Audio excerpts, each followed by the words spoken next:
Yo, what's good, everybody? It's your boy Taco, and today we're back with another video, and free agency is basically here. It's tomorrow by the time that you're watching this video, and so I wanted to get a pre-free agency video out, and so I'm going to be doing my top 50 free agents inside of this free agency class. I'm basing this pretty much purely based off of talent, not, age or affordability of the contract, just straight talent.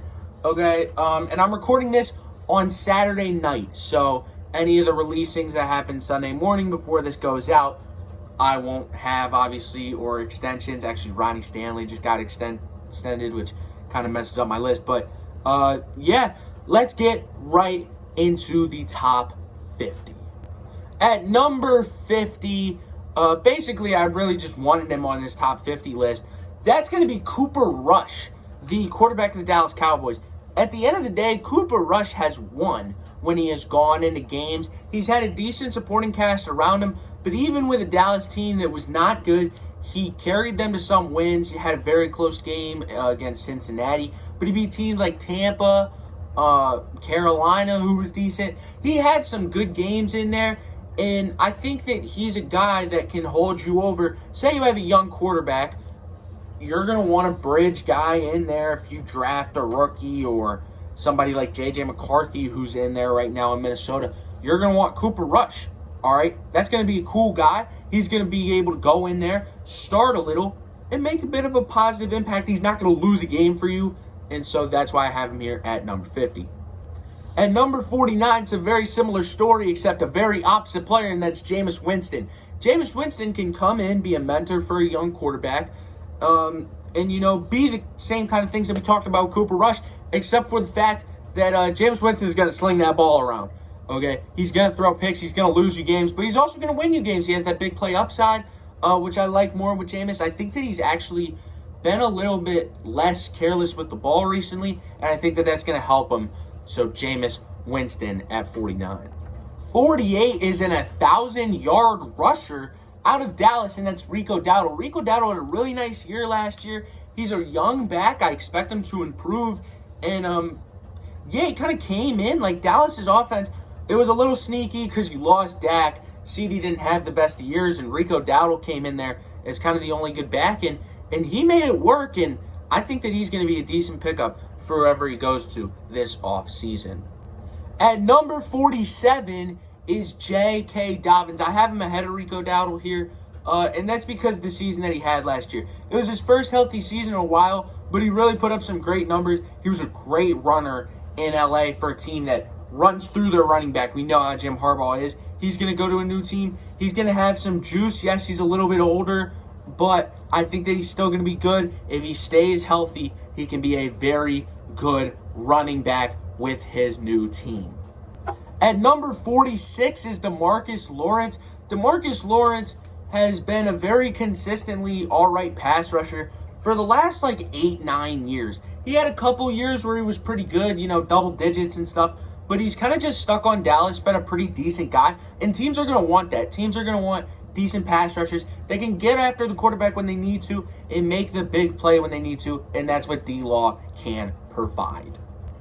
At number 45, you have Kevin Zeitler. Kevin Zeitler, it's kind of the same as DeMarcus Lawrence, has just been a very good offensive lineman for the past, 8 years. And it started in Cleveland. He went to the Giants. He went to Baltimore. Now he's with the Lions. And then he's going to go to a new team. He's going to produce there at that right guard position, and he's going to produce enough. He's not going to be a liability in a league where there's a lot of liabilities on the offensive line. You're going to want a guy like Kevin Zeitler. And number 44 is Azeez Ojulari. He's shown some flashes. He's had a couple good seasons. Definitely has had some all-right production. I think that he can be a really nice pass rusher. I think he's been kind of snap-deprived over there in New York at some times, and I think that he can be a pretty decent player with his next team and a pretty good stop for an edge rusher if teams want one. Then you've got E.J. Speed at 43. Colts have produced a lot of good linebackers. This is another one, good in the run game, just good making tackles, and that's what you need out of a linebacker. They produced Zaire Franklin, Darius Leonard, Bobby Okereke. This is just another one and he plays the game really well. He's a little bit slim, but he makes the plays when they matter. At number 42 is Justin Simmons. Justin Simmons, he had an all right year last year, but it was nothing really special. I'm pretty sure he was hurt for a little. But he was such a dog with the Broncos that I have to include him on this list. He still is just 30. And, yeah, I mean, he was a top 10 safety in the league for a very good amount of time. I don't see why that can't continue with a new team in 2025. Then at number 41, I have Aaron Jones of the Minnesota Vikings. Aaron Jones had a very solid year last year after a long stint in Green Bay. He's getting up there in age. That's why I have him down here on this list. But he's a very solid starting running back. If you want a guy that can fill that hole there and you have a competitive team around him, he is going to get that job done. He's nice in the receiving game. And is obviously a pretty good runner too. He plays running back. At number 40, you've got Najee Harris. Najee Harris, I have him above Aaron Jones because he has been a consistent 1,000-yard rusher. You want a guy to fill a hole? Get consistent 1,000-yard rusher Najee Harris. He'll come on at the end of the season every year and just deliver when you need him to deliver. He's slow, but he is powerful. He gets the job done. He has decent vision. And Najee Harris is going to be a solid running back who I think will be paid above expectations in this free agent class. Then at number 39, it is Dante Fowler. Dante Fowler came on for the Commanders last year and had a super duper good year. It could be a one-hit wonder for guys who's a little bit older, but I think that Dante Fowler is a very good player. That's what we saw last year, and I think that he will get paid this offseason. Has a little bit of an age concern to him, as I just said, but he is a good edge rusher and will definitely get paid by a team who needs one. At number 38, I have Ryan Kelly. Has just been a very solid starting offensive lineman for the Colts for it's got to be 7-8 years now. Always just does his job, never an issue. You get, again, in an offensive line deficient league, you want a guy like Ryan Kelly on your team. And, yeah. What do I have to say about offensive linemen on the Colts? You think I watch the Colts for the offensive line? At number 37, another offensive lineman, this is Cam Robinson. Cam Robinson was a very solid tackle for the Jags, had a couple pretty good seasons, came to the Vikings after the Christian Darrisaw injury, and, he was all right. But again, teams are going to see that production at tackle, and as I just said, offensive line deficient league, you're going to want an offensive tackle like Cam Robinson, and I think that he's going to provide pretty well for whatever team he goes to next. At number 36, you've got Malcolm Koonce. This was a guy who just has shown a lot of flashes recently. Then, obviously on the other side of Max Crosby, you're going to get a lot of one-on-ones, a lot of light blocking, and that's obviously what Malcolm Koonce is going to receive. He's also just not a guy that's going to beg double teams anyways, but he is a decent pass rusher. He has the intangibles. He's going to put it together. He's going to be a very solid piece for the next team that he goes to. At number 35, and probably the hardest player to rank on this whole list, was Hassan Reddick. You saw Hassan Reddick have 4 straight seasons of 10 sacks, had like 15 with the Eagles and 22, was the leading defensive piece of a Super Bowl defense, and then just completely fall off with the Jets. He had the holdout. Even when he was in, he stunk. But you saw that he had the production with the previous teams. I don't see why he can have it with this next team, why he can't have it with this next team. So, yeah, that's why I have Hassan Reddick here. But obviously, with a bad year last year, you have to knock him a couple points. At number 34 is Russell Wilson. Now, I'll give you a hint. Number 33 is Justin Fields. All right, they are back-to-back. I would rather the Steelers keep Fields, mostly because of Wilson's age, but I thought that they played very, not similar style, but similar production, and I think that Russ won't really fall off. But you're getting an old veteran quarterback. You're getting a very good guy for mentoring a younger QB. And Russ will always just be able to put up enough for you to, make the playoffs. I don't think he's a Super Bowl winning quarterback right now, though. And as I said, getting the one spot advantage is Justin Fields at 33. I thought he played better for Pittsburgh last year. I didn't really think during the season that they should have made the change back to Fields until they lost that Ravens game, and I think that they should have. Justin Fields is a very good player. Maybe not a very good player, but he's a very decent starting quarterback. He's a fun quarterback to watch. And, yeah, and that's all fun. I hope that the Steelers get him back. At number 32, you have B.J. Hill, the DT for the Cincinnati Bengals. He just made some very good run stuffs. That run defense wasn't as big of a problem, especially as the pass defense, and especially in that interior. B.J. Hill was locking it up, doing what he needed to do, and that's why he's at 32. We know the way the teams like their DTs, especially after the way that the Eagles have won the Super Bowl with these hockey lines of defensive rotations. Teams are going to want guys like B.J. Hill that are going to put that work in on that D-line. At number 31, I have Harold Landry, the recently released edge rusher on the Tennessee Titans. Harold Landry, I think he had like 9 sacks last year, but he's been a Pro Bowler before. He's been a very decent piece off that edge. He makes it work. He's just been very solid. He gets to the quarterback. He does what he needs to do. And that's going to be something that whatever next team will get him will really like and really want, and what he will be able to provide for them. At number 30, I have Darius Slay. Now, Darius Slay had kind of a down year last year. I think that was just because you're not going to throw at Q and you're not going to throw at Coop. So who's the only guy that's going to allow catches? It's going to be Darius Slay. I think that Darius Slay is still a very good corner in this league. Even though he's up there in age, I don't think he'll completely fall off. I know that this is most likely going to be his last year. But, yeah, I still think that Darius Slay is a very good corner in this league. Here's an offensive lineman I have something to talk about. Number 29 is Mekhi Becton. I love Mekhi Becton. It sucks that the Eagles are going to lose him. Obviously, was a bust for the Jets at left tackle. Came to the Eagles, started at right guard, and was just an absolute star. Jeff Stoutland University, when Barkley ran behind him, I think he averaged like 7 yards a carry, they said. Absolute dog in the run game, not as good in the pass game, but teams are going to want an absolute force in the run game, and that is what Mekhi Becton brings. At number 28, I have Justin Reed, a very good safety for the Kansas City Chiefs. You look at the way that the Chiefs have ran with Spagnuolo, they like to keep their safeties up. And Justin Reed does his job perfectly, even when he has to stay back. He does what he needs to do back there. And in a Spags defense, he's been one of the leaders. And hey, he's your emergency kicker. I'd rather have it and not need it than need it and not have it, At number 27 is Will Fries. You think I watch the Colts O-line again, as I said with Ryan Kelly? I don't. But Will Fries, I've heard that he's a very solid offensive lineman. He's one of the top offensive linemen in this class.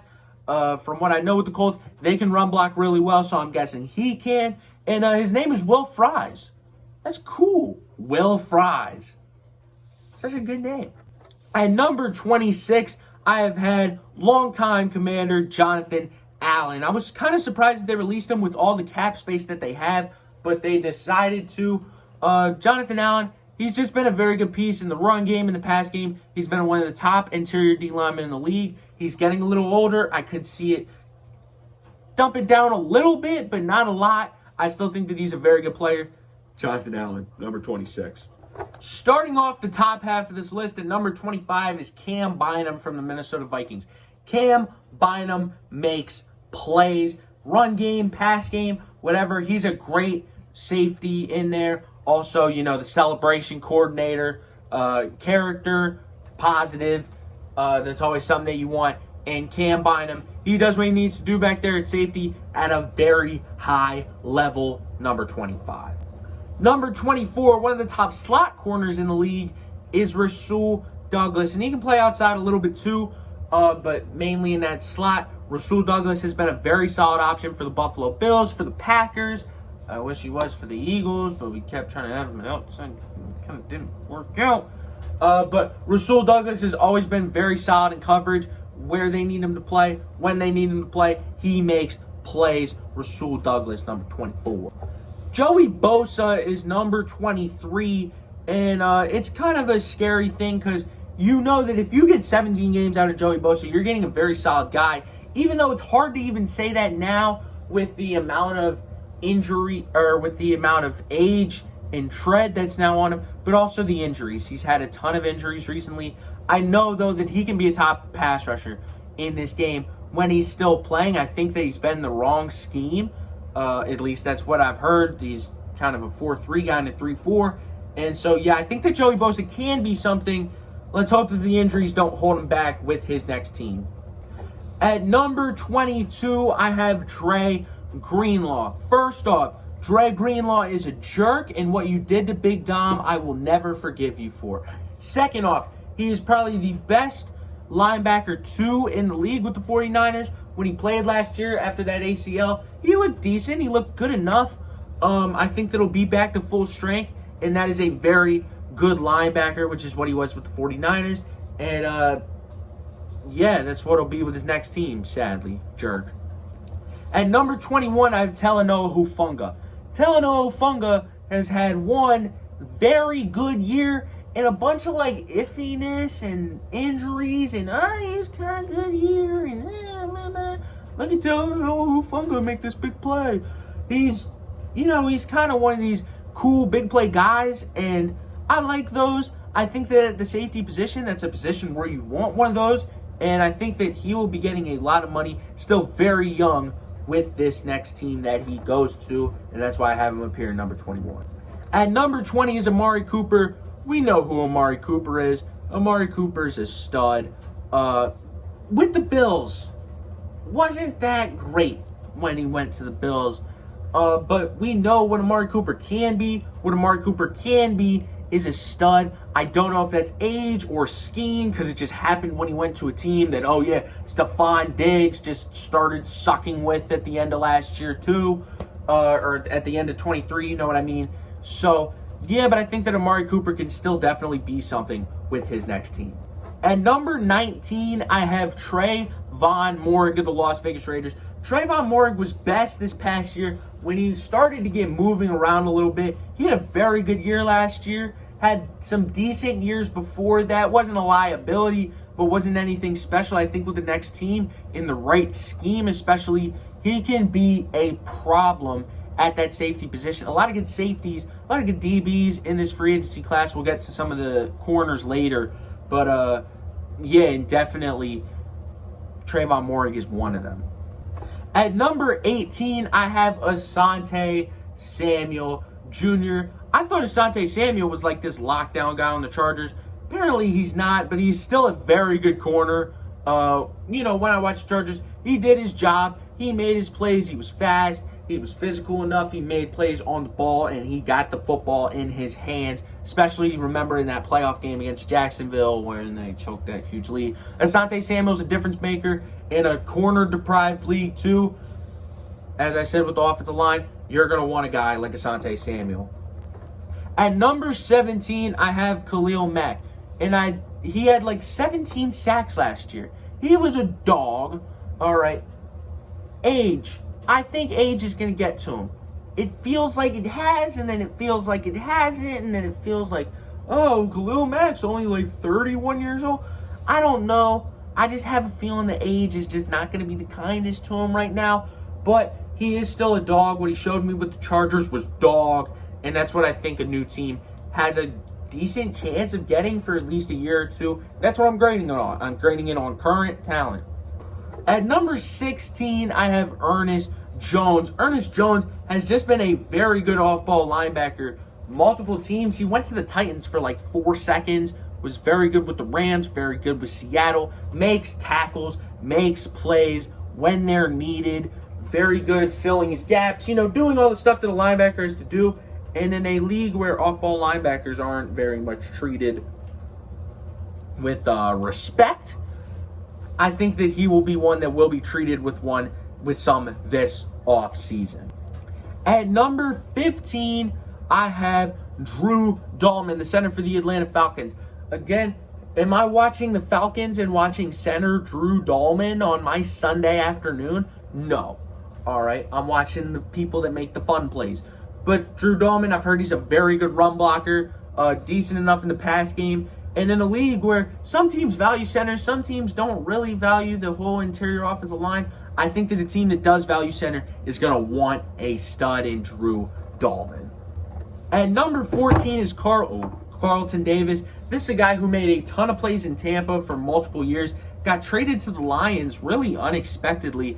Had his 1 year with the Lions, he was hurt, he had the broken jaw, and also just wasn't as amazing. He had some penalty problems. I remember in that Seattle game specifically for some reason. But yeah, I still think that Carlton Davis can be a stud, and that's why I have him up here at number 14. At number 13, I have Evan Ingram. Evan Ingram just got released by the Jags, and he didn't have a very solid 2024, but what I saw from 2023 was one of the best tight ends in football, a guy who didn't get into the end zone a lot, but got so many catches. I believe he broke the tight end catch record. 2024, again, a bit of a down year. Evan Ingram's still a stud, still a premier tight end in this league. I think that he will get paid like it, treated like it, and yeah, that's why I have him up here at number 13. At number 12 is Davante Adams. You know who Davante Adams is. He's getting up there in age, but I still think that he's a stud. I even think with the Jets at the end of this year, he got it going kind of a little. I remember that Jags game, he had 170, 180, something like that. You know, he's a dog. We all know that he's a dog. That's what Davante Adams is. One of the best route runners in football still. I think that whatever team he goes to is going to be a win now team, and I think that he's going to help them win now. Number 11 is Charvarius Ward, a guy who had a little bit of a down year last year. I know that he had some personal problems. Prayers up. But Charvarius Ward was a very good corner before that. A very solid cornerback one for the 49ers. He made plays when plays were needed. And yeah, he's a stud. That's why I have him up here at number 11. I think that he'll get back to that old form with the new team. At number 10 is Byron Murphy, corner for the Minnesota Vikings. He had a few good, decent years in Arizona. Went to Minnesota, at least this past year, absolute lockdown corner. All right, a very good corner, ball hawk. I believe, was he snubbed from the Pro Bowl? I think he was, but very good corner in Byron Murphy. I don't think that this is a one-hit wonder. I think that this is one of the top guys up here at number 10. At number 9, I have Stephon Diggs, and there are some questions about Stephon Diggs. He's kind of had a year and a half of a lot of nothingness. I believe that he was decent whenever he was playing for Houston. Then he got the ACL. I think that he will be back. I don't think completely back, as, you know, you're 31, 32-ish coming off an ACL, but I still think that he's going to be a very good receiver for this next team he goes to. Kind of underrated. They're kind of putting him in that, like, Amari Cooper tier. I think he's a lot better than that. Stephon Diggs, number 9.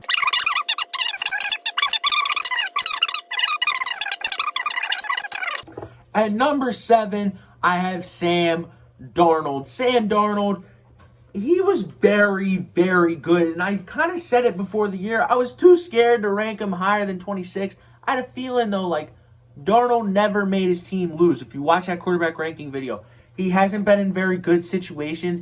And when he went to a good situation in Minnesota, he balled out. That's what he did. I mean, he went above my expectations, obviously. That was crazy what he did. But Sam Darnold balled out for the Minnesota Vikings. He had some problems with pressure. We saw it in the playoffs, which was kind of his problem the whole career. And I don't know why teams didn't, blitz him the whole season. But I do think that Sam Darnold can be a very competent, decent quarterback for the next team that he goes to. If you have a contending team around him, he won't let you down. Number 6 is DJ Reed. DJ Reed has been a stud corner for the Jets, and it's kind of what I said with Darius Slay earlier in this video. When you have a corner like Sauce Gardner to the other side of you, teams are going to target you, and that's just what's going to happen. And DJ Reed, he held up his own. Now, the Jets' defense has been decent while their offense has stunk. And DJ Reed has been a huge part of that, been a lockdown corner. And it kind of turned to DJ Reed was the guy, and then teams were throwing at Sauce, and people wanted to bench Sauce all of a sudden. But yeah, DJ Reed, a very good corner up here at number 6. At number 5, I have a huge riser for no good reason this free agent period. That's Milton Williams. For some reason, people are like, Milton Williams is the number 1 free agent. No, he's not. All right, you didn't know who Milton Williams was until the playoffs. Okay, but Milton Williams, he is a stud with the Eagles. He benefited from Jalen Carter and Jordan Davis's double teams. He wasn't that huge in the run game, was definitely bigger in the pass game, but he made huge plays when it counts. He was one of our top pass rushers when we were going through that collapse. He was the only guy getting pressure, and Milton Williams is a stud, though. At number 4, I have Josh Sweat. Ahead of Milton Williams, Sweat was also a guy that was much more in the pass game, as most DNs, and especially Fangio had him in a 3-4 with his scheme, so 3-4 edges. But Josh Sweaty always made plays. He was very bendy outside. They restructured his deal so he could play with us last year, and he balled out, especially balled out in that Super Bowl. 2.5 sacks in the first half, I know. He's a dog, and it's going to be sad watching my TV and not doing the woo with him every time the Eagles get a sack. So, of course, I make this list, and then the number 3 guy on the entire list resigns. That's great. So we're on to number 2, which is Javon Holland. Javon Holland, very solid safety with the Miami Dolphins. Everybody knows this. Not just very solid, elite. All right, elite ball hawk, elite up in the run, elite where he needed to be elite. He is a top safety. He's going to get paid top safety money. And, yeah, he was a great player in that secondary for the Dolphins, who had a sneaky good secondary for a while. And my number 1 free agent is none other than Chris Godwin of the Tampa Bay Buccaneers.